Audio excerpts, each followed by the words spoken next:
of thanksgiving adalah persembahan syukur kepada Tuhan. Dan ketika kita bersyukur kepada Tuhan, itu berarti kita menoleh ke belakang. Kita melihat ke belakang untuk mengalami lompatan yang jauh ke depan. Nyanyian syukur adalah semua yang ada di belakang. Kalau visi itu ada di depan, tetapi nyanyian syukur adalah apa yang ada di belakang. Kita bersyukur atas apa yang Tuhan buat bagi kita di belakang. Dan yang kita syukuri di belakang itu akan mendorong kita untuk melompat jauh ke depan. Jadi bersyukur adalah motor penggerak untuk kita maju ke depan. Kita mencapai apa yang Tuhan buat bagi kita di depan. Maka persembahan syukur, offering of thanksgiving, adalah motor penggerak untuk kita maju ke depan berdasarkan apa yang Tuhan sudah buat dalam hidup kita pada masa yang lampau. Jadi bersyukur itu kekuatannya luar biasa dalam hidup kita. Bersyukur adalah kekuatan di dalam batin kita. Dan bersyukur berarti dalam keadaan apapun, dalam situasi apapun, kita bersyukur kepada Tuhan. Dan kalau kita bisa bersyukur kepada Tuhan dalam situasi apapun, maka kita akan melihat apa yang Tuhan sediakan bagi kita di depan. Karena semua yang di belakang ini adalah merekomendasikan kepada kita apa yang ada di depan. Jadi kita bersyukur atas apa yang Tuhan buat dalam hidup kita di belakang untuk menerima apa yang Tuhan sediakan bagi kita di depan. Amin. Sekali lagi, kita bersyukur atas apa yang Tuhan buat dalam hidup kita di belakang untuk menerima apa yang Tuhan sediakan bagi kita di depan. Hal yang penting dalam hidup kita adalah thanksgiving itu. Mempersembahkan syukur kepada Tuhan dalam hidup kita. Dan ketika kita mempersembahkan syukur kepada Tuhan, maka ada hal yang Tuhan buat dalam hidup kita. Mujizat itu menjadi hal yang biasa ketika kita bersyukur kepada Tuhan. Saya melihat YouTube, lalu saya mengikuti khotbah dari senior pastor Yehuda Gospel Ministry, pendeta Dr. Aris Yuda Mailol. Dan saya sangat diberkati oleh khotbah itu, luar biasa. Karena khotbah itu, saya mau garis bawahi beberapa hal karena saya sangat diberkati dengan khotbah itu. Mazmur pasal 127.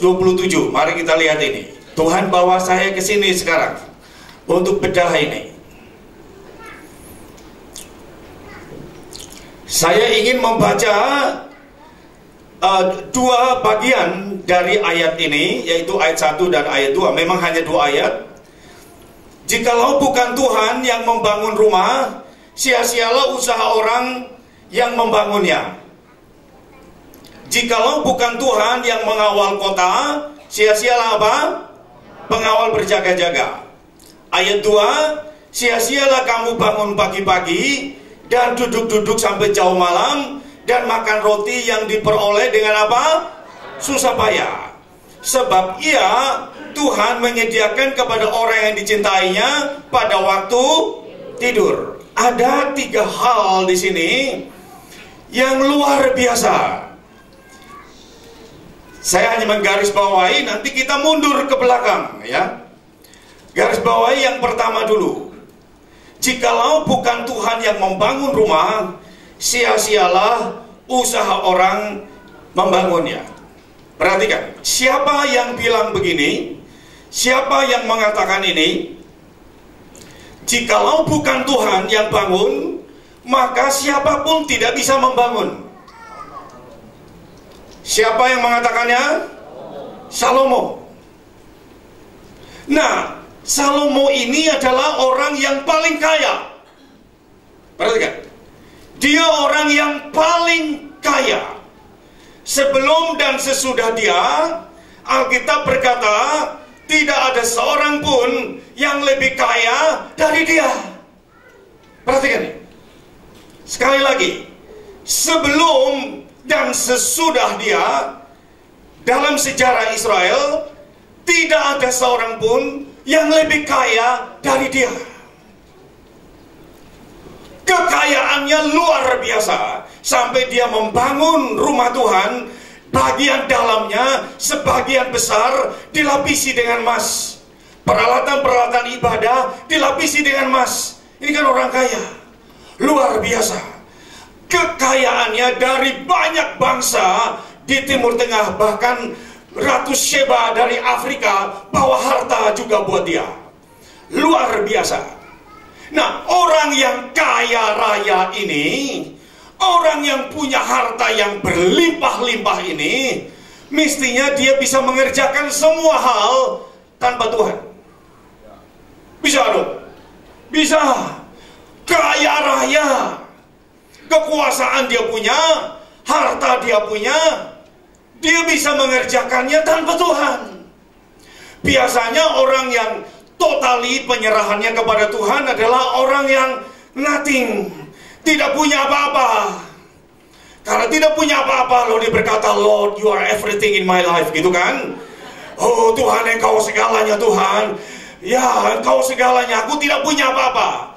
Tapi orang ini kan dia punya semuanya, tetapi dia berkata, kalau bukan Tuhan. Perhatikan ini luar biasa.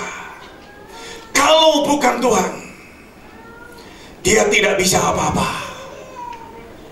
Orang yang punya semuanya, punya harta berlimpah, kekuasaannya hebat, dia berkata, kalau bukan Tuhan, saya tidak bisa. Luar biasa. Ya, sekali lagi, kalau bukan Tuhan, I'm nothing. Orang yang seperti ini akan tambah diberkati. Orang yang seperti ini akan makin melihat kemuliaan Tuhan yang besar dalam hidupnya. Amin. Dia berkata, kalau bukan Tuhan. Kalau yang berkata, kalau bukan Tuhan ini orang yang tidak punya apa-apa, kita maklum. Ya, kalau orang itu sudah tidak punya apa-apa, lalu tidak punya Tuhan, itu tragedi besar. Ya, rumah tidak punya, mobil tidak punya apa-apa, duit juga tidak punya, tambah tidak punya Tuhan. Wah, kecelakaan besar itu.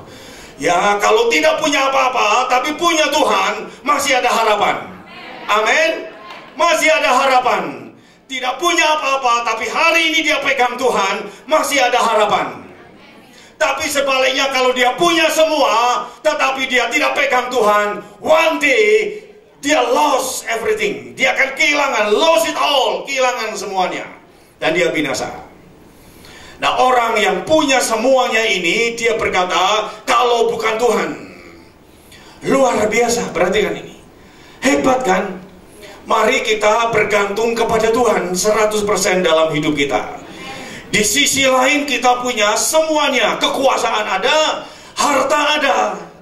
Tetapi ternyata Tuhan di atas segalanya. Kita tidak bisa bangun hidup kita, kita tidak bisa bangun masa depan kita tanpa Tuhan. Ternyata ayat ini berkata, uang tidak bisa. Karena ini orang kaya raya yang berkata, kalau bukan Tuhan, sia-sialah orang berusaha untuk membangun. Kita tidak bisa bangun hidup kita, kita tidak bisa bangun masa depan kita without Lord, tanpa Tuhan. Ini hebat, saudara. Ini yang bilang ini nyanyian Salomo, ini kan nyanyian Salomo. Yang kedua, dia bilang begini, jikalau bukan Tuhan yang mengawal kota, sia-sialah pengawal berjaga-jaga. Nah, perhatikan, ini adalah orang yang memiliki maksimum security, ya, pada zaman itu, karena dia memiliki 3 pertahanan dalam hidupnya. Yang pertama adalah pintu gerbang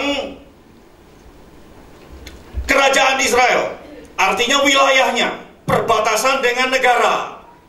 Dia berbatasan dengan Yordan, dia berbatasan dengan Beirut, Lebanon, dia berbatasan dengan negeri yang lagi konflik sekarang, yang ISIS akan mau menguasainya, Syria. Di laut dia berbatasan dengan Saudi Arabia. Maka dia bangun pertahanan di batas kerajaannya, wilayah kerajaan atau batas negara, itu lebih gampang ya. Batas negara. Dia bangun keamanan di situ. Tentara berjaga di situ. Yang kedua, batas kota. Nah, Bapak Ibu yang sering ke Yerusalem, maka melihat bahwa Yerusalem itu kota yang bertembok. Batas kotanya itu dibangun dengan tembok yang tinggi sekali. Contoh seperti kota Yeriko, tebal temboknya kata guide itu 8 meter. Temboknya 8 meter. Tembok rumah kita kan 20 cm. Ini 8 meter. Sampai bisa ada pasukan berkuda di atas temboknya itu. Saking lebarnya tembok itu. Tetapi kalau kita pergi ke perbatasan tembok Yeriko, maka guide-nya akan tunjukkan, lihat tembok ini bukan roboh ke samping, tetapi remuk ke dalam. Maka guide-nya berkata begini, mungkin tafsir ya, dia berkata, tembok ini remuk ke dalam karena tangan Tuhan yang meremukkan tembok ini waktu Yosua mengelilinginya. Amin. Itu luar biasa. Yerusalem itu ada batas kerajaan, batas negara, tetapi juga ada batas kota, ada tembok kota. Dan perbatasan dan penjagaan yang terakhir adalah tembok istana.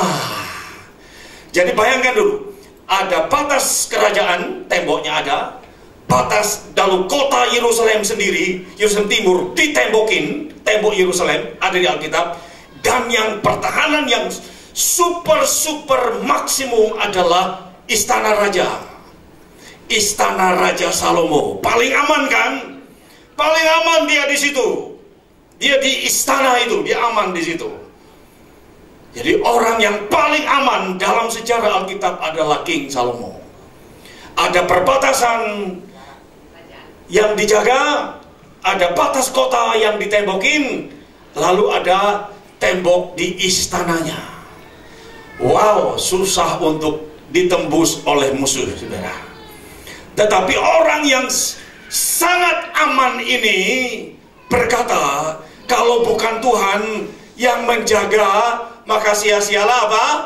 Pengawal berjaga-jaga. Ini luar biasa. Orang yang paling kaya berkata, kalau bukan Tuhan saya tidak bisa bangun. Orang yang paling aman karena tentara berjaga, dia berkata, kalau bukan Tuhan yang jaga, sia-sialah pengawal berjaga-jaga. Amin. Nah ini kan luar biasa. Ini hebat sekali. Ini hebat. Ini luar biasa. Ini dahsyat.